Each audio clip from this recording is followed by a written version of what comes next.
Sean imitadores de mí, así como yo de Cristo. Los alabo, hermanos, porque en todo se acuerdan de mí y retienen las instrucciones, tal como se los entregué. Pero quiero que sepan que Cristo es la cabeza de todo varón, y el varón es la cabeza de la mujer, y Dios la cabeza de Cristo. Todo varón que ora o profetiza con la cabeza cubierta, afrenta su cabeza, pero toda mujer que ora o profetiza con la cabeza descubierta, afrenta su cabeza, porque lo mismo es que si se hubiese rapado. Porque si la mujer no se cubre, que se corte también el cabello, y si le es vergonzoso a la mujer cortarse el cabello o raparse, que se cubra. Porque el varón no debe cubrirse la cabeza, pues él es imagen y gloria de Dios, pero la mujer es gloria del varón. Porque el varón no procede de la mujer, sino la mujer del varón. Y tampoco el varón fue creado por causa de la mujer, sino la mujer por causa del varón. Por lo cual, la mujer debe tener señal de autoridad sobre su cabeza, por causa de los ángeles. Pero en el Señor, ni el varón es sin la mujer, ni la mujer sin el varón. Porque así como la mujer procede del varón, también el varón nace de la mujer. Pero todo procede de Dios. Juzguen ustedes mismos. ¿Es propio que la mujer ore a Dios sin cubrirse la cabeza? La naturaleza misma nos enseña que el varón le es deshonroso dejarse crecer el cabello. Por el contrario, a la mujer dejarse crecer el cabello le es honroso, porque en lugar de velo le es dado el cabello. Con todo eso, si alguno quiere ser contencioso, nosotros no tenemos tal costumbre, ni las iglesias de Dios. Pero al anunciarles esto que sigue, no los alabo, porque no se congregan para lo mejor, sino para lo peor. Pues en primer lugar, cuando se reúnen como iglesia, oigo que hay entre ustedes divisiones, y en parte lo creo, porque es preciso que entre ustedes haya disensiones, para que se hagan manifiestos entre ustedes los que son aprobados. Cuando, pues, se reúnen ustedes, esto no es comer la cena del Señor, porque al comer, cada uno se adelanta a tomar su propia cena, y uno tiene hambre y otro se embriaga.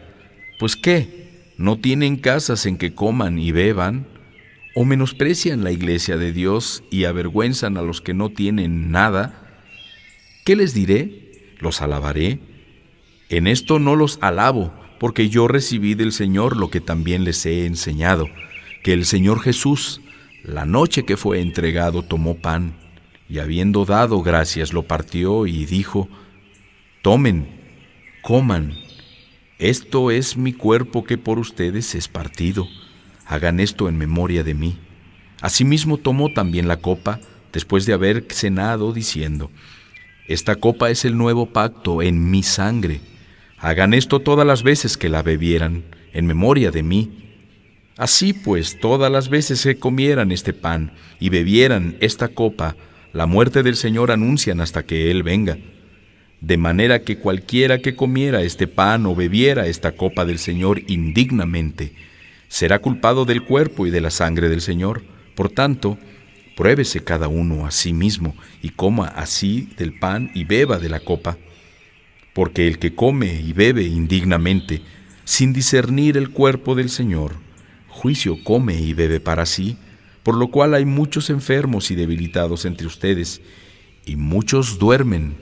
Si pues nos examináramos a nosotros mismos, no seríamos juzgados, mas siendo juzgados, somos castigados por el Señor, para que no seamos condenados con el mundo. Así que, hermanos míos, cuando se reúnen a comer, espérense unos a otros. Si alguno tuviera hambre, coma en su casa para que no se reúna para juicio. Las demás cosas las pondré en orden cuando yo vaya. Testifica de Cristo por doquier.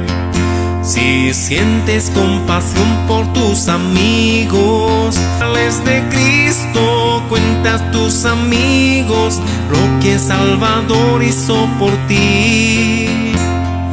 Háblales de Cristo, cuenta a tus amigos lo que el Salvador hizo por ti.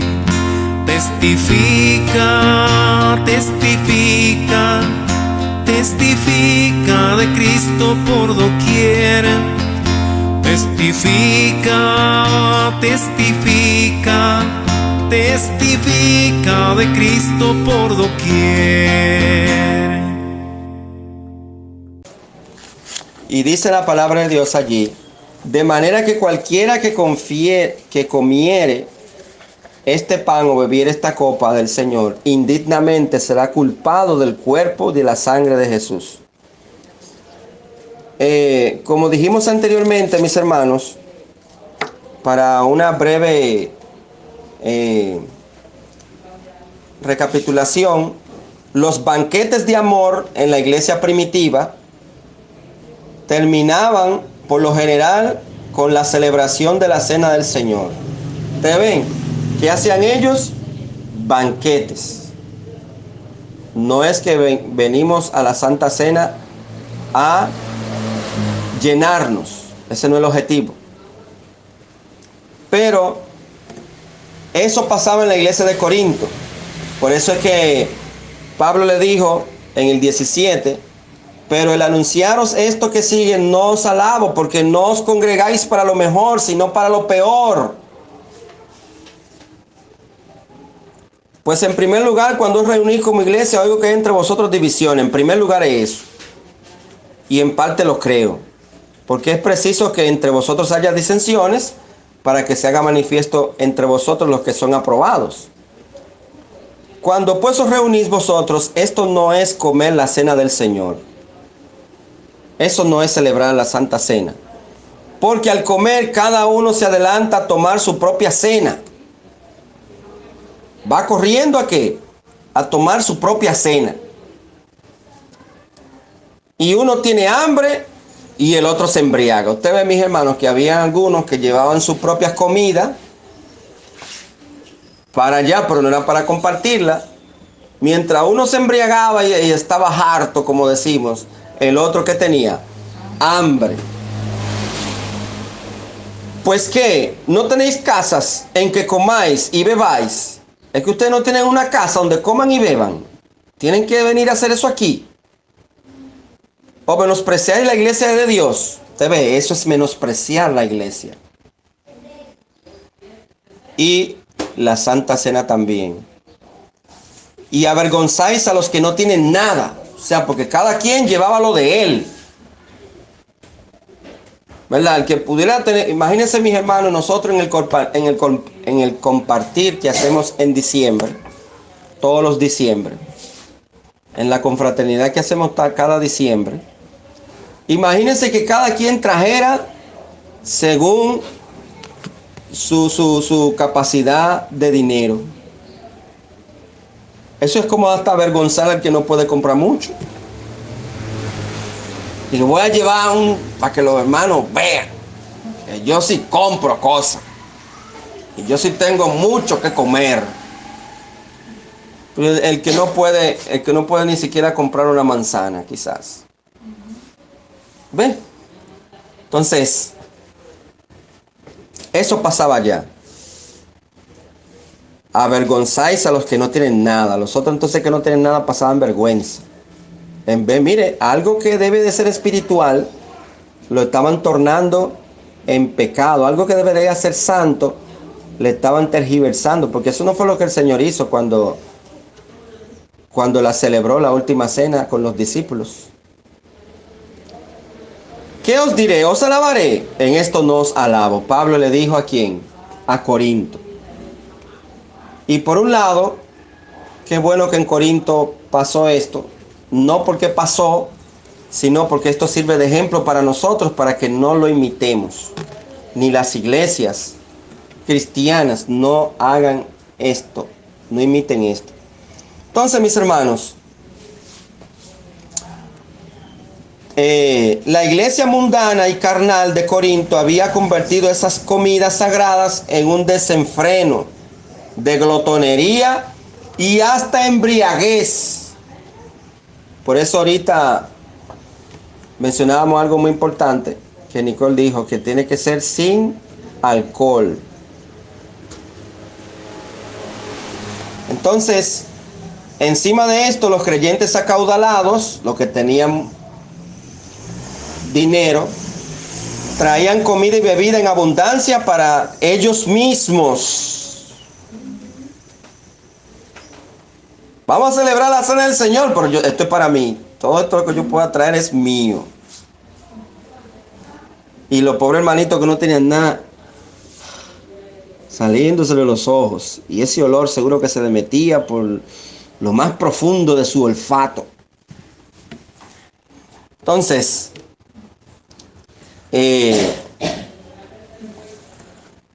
traían comida y bebida esa gente en abundancia para ellos mismos, pero rehusaban hacer partícipes a los demás de ello. Y no les importaba que sus hermanos más pobres salieran de allí como llenos, con hambre. Bueno, eso en resumen, mis hermanos, lo que les dije anteriormente. Ahora, mis hermanos, ya yéndonos al punto el último punto que vamos a abordar, que es tomando la cena del Señor indignamente. Como leímos anteriormente, de manera que cualquiera que comiere este pan o bebiere esta copa del Señor indignamente será culpado del cuerpo y de la sangre del Señor. Así como Pablo tuvo que organizar la iglesia de Corinto en diferentes puntos, decirle cómo son las cosas, también tiene que abordar lo que es la cena del Señor. La iglesia del Señor, la iglesia en Corinto, era como una especie de que así no se debe hacer la cosa, es así. La iglesia en Corinto era una especie de eso, de cómo no se debe hacer las cosas en la iglesia del Señor. Y Pablo viene a ayudar, ¿verdad? Ninguna iglesia es perfecta, pero nosotros debemos de esforzarnos como iglesia a hacer las cosas como Dios dice en su palabra, ¿verdad? Tenemos errores. Nunca vamos a salir aquí de los errores porque la iglesia está compuesta de gente y la gente son pecadoras. Pero no por eso nos vamos a dormir y que bueno, somos pecadores o que fallemos eso no es nada. No. Dios da parámetros de cómo se deben de hacer las cosas. Y ahorita ustedes dijeron algunos comentarios de cómo debe de hacerse. Porque eso está estipulado por la palabra del Señor. Mis hermanos, cuando habla ahí de indignamente, se está refiriendo con actitud indiferente y ritualista. Y yo diría también de manera religiosa. Es como que ya yo estoy acostumbrado, la iglesia está acostumbrada a celebrarla y yo voy a celebrarla sin tomar en cuenta nada. Déjame ir que hoy toca Santa Cena. Y sin tomar en cuenta mi vida, sin tomar en cuenta nada. Ni siquiera qué significa eso. Por eso es que yo le estoy diciendo, mis hermanos, qué significa el tomar la Santa Cena. Para que hagamos conciencia de qué es eso. Que si a usted le preguntan por ahí qué es eso, usted sepa decir qué es eso. ¿De acuerdo, mis hermanos? Entonces, indignamente es indiferente, ritualista, yo diría también religioso, con un corazón no arrepentido, que era lo que decíamos ahorita con respecto al pecado, un corazón no arrepentido. Claro, si yo soy indiferente a la cena del Señor, quiere decir que no me va a importar si hay pecado en mi vida. No me va a importar. Lo que pasa, mis hermanos, que el sacrificio de Cristo fue muy, muy serio para yo tomar de relajo la Santa Cena. Fue algo muy serio. Entonces, un espíritu de amargura o cualquier otra disposición no piadosa. Ve, Si tengo pecado, si no estoy arrepentido de algún pecado, si soy indiferente, si es simplemente por un ritual y todo muy cuadrado, que tiene que hacerse así, si es con amargura o cualquier otra cosa que yo no he dicho en esta mañana, pero que se ve que es que a Dios no le gusta la forma, mejor no la tome. Porque la va a tomar indignamente. Y el sacrificio que Cristo hizo por nosotros, para nosotros rememorarlo, conmemorarlo, es algo muy serio para yo tomarlo a la ligera.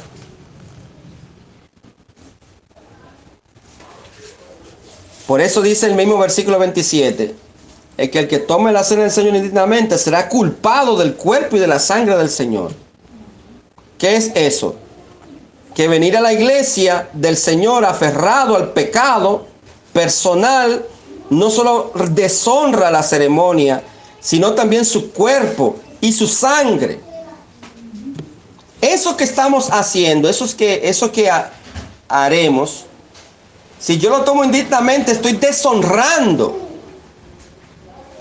la ceremonia, algo tan solemne, algo tan serio.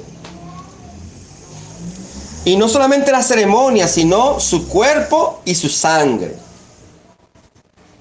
Ve, es algo serio. Entonces, al tratar con liviandad el sacrificio magnánimo de Cristo por nosotros, es deshonrar la ceremonia. Si lo tomo con liviandad, estoy deshonrando la ceremonia, el cuerpo de Cristo y su sangre que Él derramó. Porque ¿con qué propósito es que se hace? Se lo voy a volver a recordar. Mírelo aquí. El versículo 23. Porque yo recibí del Señor lo que también os he enseñado. Que el Señor Jesús, la noche que fue entregado, tomó pan y habiendo dado gracias, lo partió y dijo: tomad, comed, esto es mi cuerpo que por vosotros es partido. Haced esto en memoria de mí. O sea, que cada vez que celebramos la Santa Cena, ¿qué es lo que estamos haciendo? Haciendo esto en memoria de Jesús, del sacrificio de su cuerpo. Asimismo tomó también la copa después de haber cenado, diciendo: esta copa es el nuevo pacto en mi sangre. Haced esto todas las veces que la bebiereis. ¿En qué? En memoria de mí. Fue estipulado por quién entonces?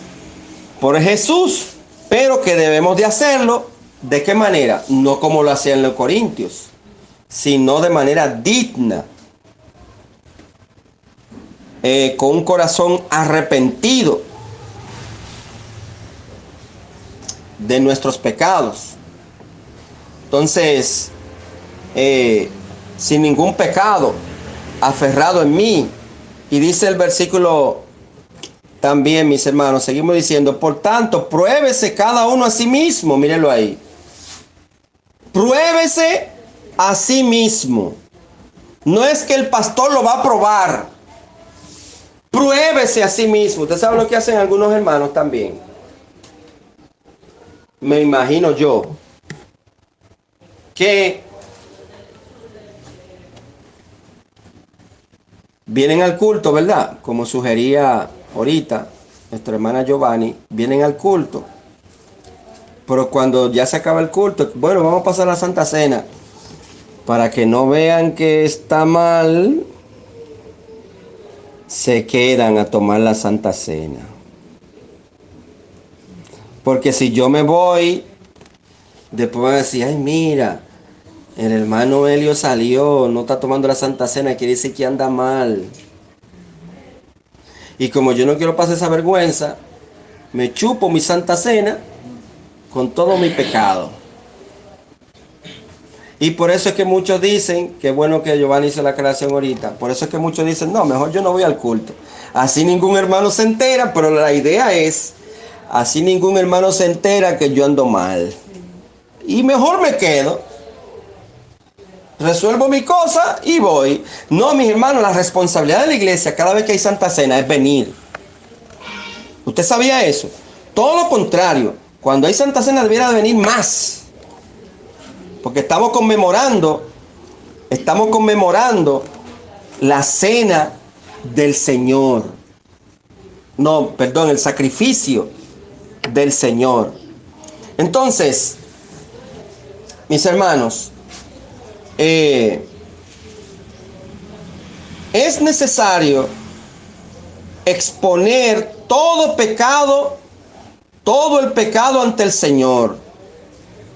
Por eso es que dice, pruébese a sí mismo y coma así del pan y beba de la copa.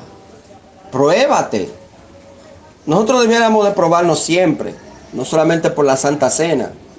Es que eso debiera ser a diario. Cada vez que vamos a la cama, después de un día, debemos de revisarnos a nosotros y probarnos y decir, Señor, mira, hoy pasó tal cosa, yo quiero que tú me perdones. Y como pasó tal cosa, tengo que ir donde fulano o fulana que decirle que me perdone. ¿Ve? Es igual que la ofrenda, mis hermanos. Yo no puedo traer ofrenda cuando tengo pecado. Pues Dios no se va a agradar de eso. Yo puedo traer 1.000.000 de pesos y usted da el 1.000.000 de pesos, pero como nadie conoce su testimonio, pero para Dios eso no sirve. Es como que usted no haya dado nada, porque Dios no se agrada de la cantidad si hay pecado. Y recuérdese lo que sucedió con la viuda, ¿verdad? Los ricos echaban de lo que les sobraba, pero la viuda echó todo lo que tenía, 2 blancas. Y los otros que les sobró, me imagino, no dice la cantidad la palabra de Dios, pero era mucho más que 2 blancas. Muchísimo más. Que a un rico le sobren 1.000 pesos. Me eché esta ofrenda que me sobraron otros 1.000 pesos. Y uno que echó todo lo que tenía, quizás algunos 5 pesos. ¿Cuál echó más? El de los 5 pesos. Porque dijo, no, yo voy a echar. El Señor es muy bueno conmigo. Yo no voy a echar lo que me sobre porque todo Dios me lo dio. Todo es del Señor. Entonces, mis hermanos, eso pasa. Uno tiene que probarse a uno mismo. Y dice el 29, porque el que come y bebe indignamente sin discernir el cuerpo del Señor, juicio come y bebe para sí. O sea, mis hermanos, es necesario que exponer todo el pecado ante el Señor y participar de la cena del Señor después de arrepentirse, después que nos hemos arrepentido de ese pecado, después que nos hayamos apartado de ese pecado. Para no ridiculizar el sacrificio por el pecado con un apego recalcitrante al mismo. Según el comentario de la Biblia de MacArthur. Entonces, mis hermanos, hay que probarse. Hay que probarse a uno mismo. A mí no me toca probar al hermano y decir que, ay, mira, yo tomé la Santa Cena, él no, o ella no, quiere decir que yo estoy mejor que ella o que él. Ese hermano o esa hermana están dando en problemas. A mí no me toca probar. A mí no me toca probar eso. A quien yo tengo que probarme ahí mismo. Y si hago ese comentario ahí mismo, estoy peor que esa hermana o ese hermano. ¿Por qué estoy peor? Porque recuérdense, mis hermanos, del publicano y de aquel que fue al Señor orando de que, Señor, yo no soy como este publicano. Así. Sin embargo, el publicano decía, Señor, sé propicio a mí, pecador.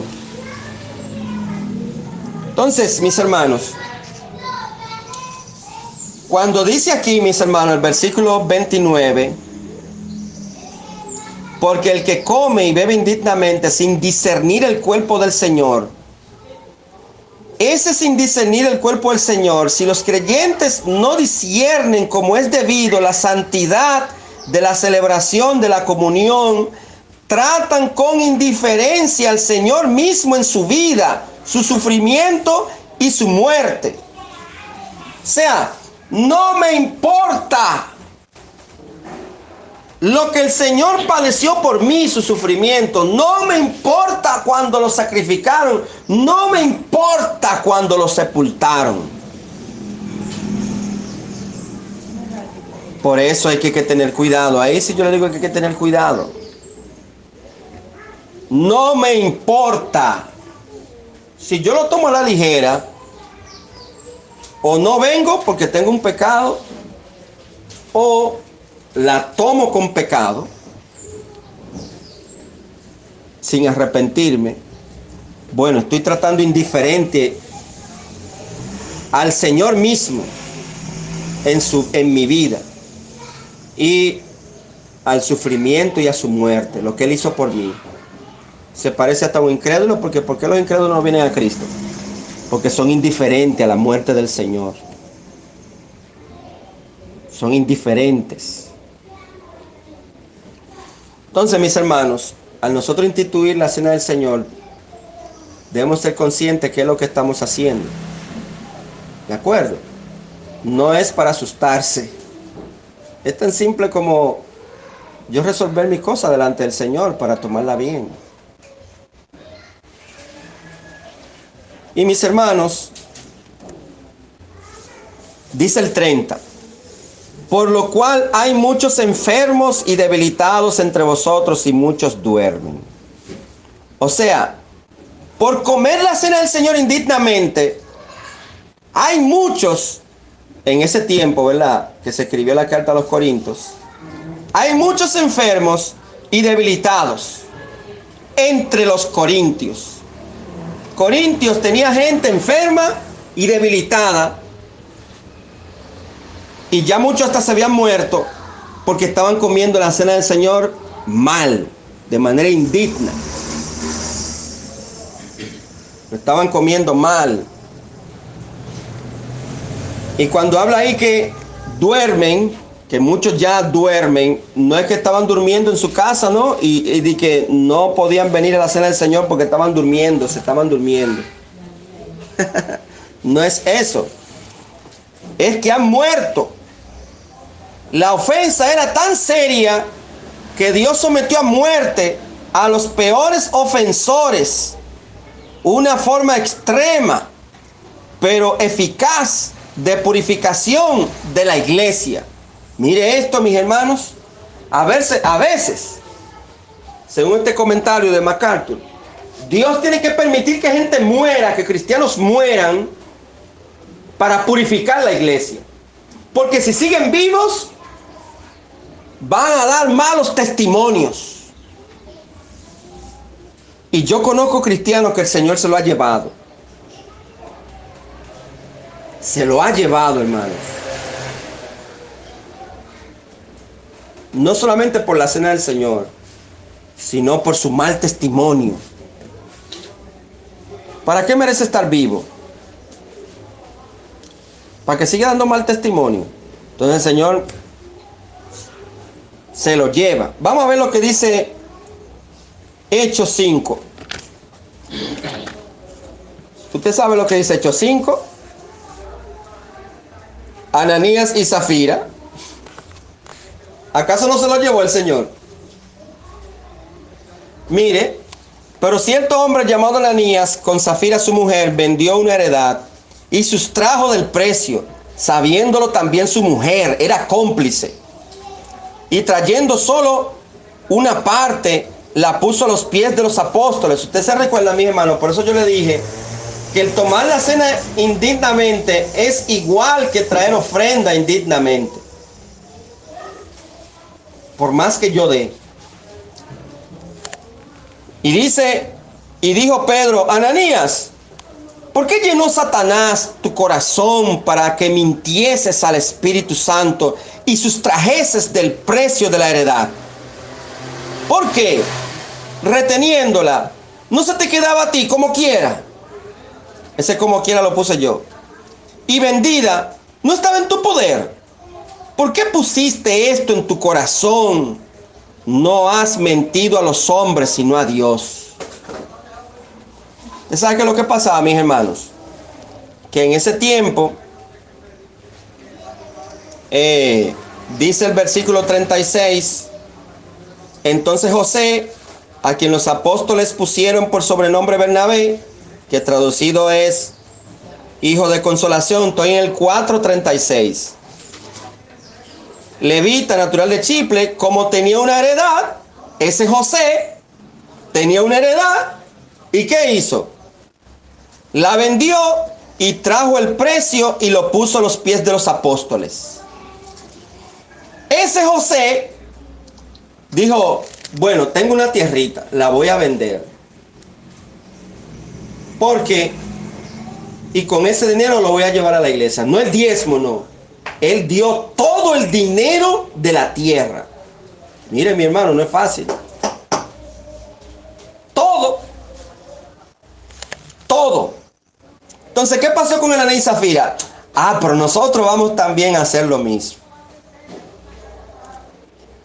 Vamos a venderlo, la propiedad que tenemos, y vamos a llevar el dinero, todo, a los hermanos. Y en efecto, la vendieron. Hasta ahí va bien todo, la vendieron, tomaron la determinación de venderla. Hasta ahí todo va bien. Pero imagino que Satanás entró. Y tú vas a dar todo ese dinero. Como que mucho. Miren, mis hermanos, a uno le es fácil ofrendar y dar el diezmo cuando gana 1,000 pesos, 2,000 pesos, 3,000 pesos. Pero cuando se convierte en 100, en 200, en 300. ¿Y cuánto es el diezmo de 300,000? Eso es mucho dinero. No, yo voy a dar tanto, porque son 300. Yo voy a dar tanto. Entonces el diablo, porque no dice que fue Dios, fue el diablo, que trabajó en la mente de Ananías y Zafira. Tú vendiste la heredad, pero quédate con algo. Ya tú dijiste que la iba a dar toda, ¿verdad? Sí. No, pues no la de toda. Da algo. Y no fue que los apóstoles le dijeron: tiene que darlo todo. No, ellos fue que decidieron de su propia voluntad. Dios no lo estaba obligando, ni los apóstoles tampoco. Y lo que podían hacer era dar el diezmo. Pero ellos ni siquiera dieron el diezmo. Ellos querían darlo todo. Y si ya tú le prometiste al Señor que lo iba a dar todo, es mejor que lo dé todo. Ahora, si tú no le dijiste al Señor que lo iba a dar todo, que solamente le va a dar el diezmo, bueno, está bien, dale el diezmo. Porque dice la palabra de Dios que debemos de cumplir al Señor lo que prometemos. Porque Dios no se complace con insensatos. Bueno, como Ananías y Zafira dijeron: vamos a hacer como José. Vamos a vender esta heredad y vamos a darlo todo. Y efectivamente fue eso. Vendieron la heredad y... Uy, pero mira cuánto dinero es. El diablo comenzó ahí a... No lo dé todo, eso es demasiado dinero, quédate con algo. Y ahí fue que Pedro le dijo: ¿por qué llenó Satanás tu corazón para que mintieses al Espíritu Santo y sustrajeses del precio de la heredad? ¿Cómo le llamó Pedro a eso? Sustraer. cogerse. Pero y eso no era de Ananías y Zafira. Si ellos vendieron, ellos podían quedarse con eso. No, porque ya ellos se lo habían prometido a Dios. Y no solamente, mis hermanos, con ofrenda, con dinero, con vender cosas. Si yo le prometí al Señor que yo iba a hacer algo para Él, para su iglesia, debo de hacerlo. Debo de hacerlo. ¿Qué podemos, por ejemplo, podemos proponernos al Señor? Señor, mira, me voy a proponer, por ejemplo, limpiar el templo. Todos los martes, por ejemplo, los miércoles. Eso es una promesa que usted le hizo al Señor. Eso no tiene que ver nada con dinero, pero es una promesa. A Dios no le importa el dinero, a Dios le importa que le cumplan lo que le prometen. Señor, mira, yo me propongo llegar temprano, todos, cada vez que haya culto. Es nuestra responsabilidad, no tenemos que proponerle eso al Señor porque es nuestra responsabilidad. Pero si usted lo quiere usar como promesa, también. Pero es nuestra responsabilidad de que no vayamos a decir que, bueno, pues yo no le voy a prometer al Señor porque, ajá, y si llego tarde. No es que tenemos que llegar temprano como quiera. O si usted le promete al Señor, Señor, le voy a hablar de Cristo a toda mi familia. O a todo el que me visite. O me voy a ir, voy a evangelizar, Señor, toda esta calle. Hasta que no haya una casa. Es una promesa. Tiene que cumplirla. Ven, mis hermanos, no es necesariamente una promesa de dinero. Sí, porque a Dios no se le interesa el dinero si Dios es el dueño de todo. Entonces, sino que se cumpla lo que se promete. Debemos de cumplir lo que le prometemos al Señor. Bueno, entonces, mis hermanos, dice, para que mintieses al Espíritu Santo, sustrayendo del precio de la heredad, reteniéndola. O sea, mira, Ananías, Zafira, si tú querías no venderla, ¿cómo quieres ser la tuya? Tú no tenías necesidad de vender. Si tú decidías no venderla, eso es tuyo. Y dice, no sé qué te hagan, y vendida, no estaba en tu poder. Y si tú la vendías como quiera, Ananías, todo ese dinero era tuyo, todo el dinero era tuyo. No había problema que tú te quedaras con todo. Si tú no te hubieras comprometido con el Señor, si tú quieres no la vendías, y si tú la vendías, como tú no le prometiste nada al Señor, tú hubieras quedado con todo el dinero. Eso no hay problema, a Dios no le interesa el dinero. ¿Por qué pusiste esto en tu corazón? Ve, ahí viene el problema. No has mentido a los hombres, sino a Dios. ¿A quién fue que mintió? No fue a Pedro, no. No fue a Juan. No fue a José. No fue a Santiago. No fue a Lucas. Fue a Dios. Y mis hermanos, al oír a Ananías estas palabras, mire si Dios se lleva a la gente, ¿sí o no? Expiró. Cayó y expiró. Y vino un gran temor sobre todos los que oyeron. Se asustaron los hermanos. Y levantándose los jóvenes, lo envolvieron y sacándolo lo sepultaron. Lo mismo pasó, si usted lo sigue leyendo, con Zafira. Entonces, mis hermanos, ¿a qué viene esto, mis hermanos? Cuando dice que muchos ya duermen, es que Dios a veces, para purificar la iglesia, va a permitir que gente se muera. O sea, démosle gracias al Señor que estamos vivos. Sigamos pidiéndole al Señor ayuda para que nos siga ayudando a mantener un buen testimonio.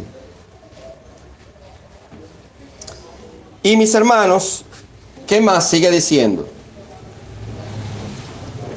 Dice la palabra de Dios en el verso 31. Si pues nos examinásemos a nosotros mismos, no seríamos juzgados. Ve, ¿qué es lo que tenemos que hacer para no ser juzgados?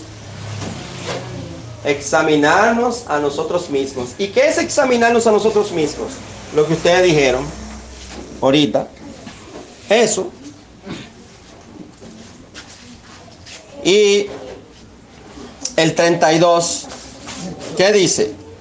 Mas siendo juzgados, somos que castigados por el Señor, para que no seamos condenados con el mundo. Los creyentes son librados de ir al infierno, no solo por decreto divino, sino por intervención divina. El Señor escarmienta para que los suyos vuelvan a conducirse con rectitud. E incluso envía muerte a algunos de la iglesia para que se libren antes de que pudieran apartarse del Señor. Vamos a ver lo que dice Judas 24. Judas 24. Judas tiene un solo capítulo, ¿oyeron? No es que vamos al capítulo 24, sino Judas 24. Versículo 24. Dice, y aquel que es poderoso para guardaros sin caída y presentaros sin mancha delante de Dios, delante de su gloria con gran alegría. O sea, Dios es poderoso, mis hermanos, para guardarnos sin caída. Entonces, ¿qué es lo que tenemos que hacer, mis hermanos? Examinarnos primero. Y dice, mis hermanos, el versículo 33. Así que, hermanos míos, cuando os reunís a comer, esperaos unos a otros. Si alguno tuviere hambre, come en su casa. O sea, mis hermanos, no podemos venir aquí a la casa de Dios, a la Santa Cena, para llenarnos. ¿Qué es lo que tenemos que hacer si tenemos hambre? Comer en la casa primero. Come en su casa para que no os reunáis para juicio. ¿De acuerdo? No tiene sentido reunirse para caer en pecado y ser disciplinados por ellos. Así que, mis hermanos, lo vamos a dejar hasta aquí en relación a lo que es el tomar la cena de Dios indignamente. Ya vimos en el primer estudio, en la primera intervención, en la primera predicación, vimos la definición de la Santa Cena. Vimos también cómo inició y con quién inició la Cena del Señor. Eso lo vimos en la segunda intervención, en la segunda predicación. Y hoy, ya para cerrar con ese tema, vimos tomando la Cena del Señor como indignamente, o sea, de manera no digna, que Cristo no se merece que la tomemos así. ¿De acuerdo? Así que vamos a orar. Gracias, Señor, te damos por tu palabra. Gracias, Señor, porque ella nos da las pautas para hacerlo bien. Señor, ayúdanos a hacerlo bien nosotros también, para que usted se agrade de nosotros como iglesia. Señor, síguenos dirigiendo en lo que resta en esta mañana, y que esto lo meditemos y lo pongamos en práctica. Esta es tu palabra. En el nombre de Jesús te lo pedimos con gracias. Amén. Dios les bendiga, mis hermanos.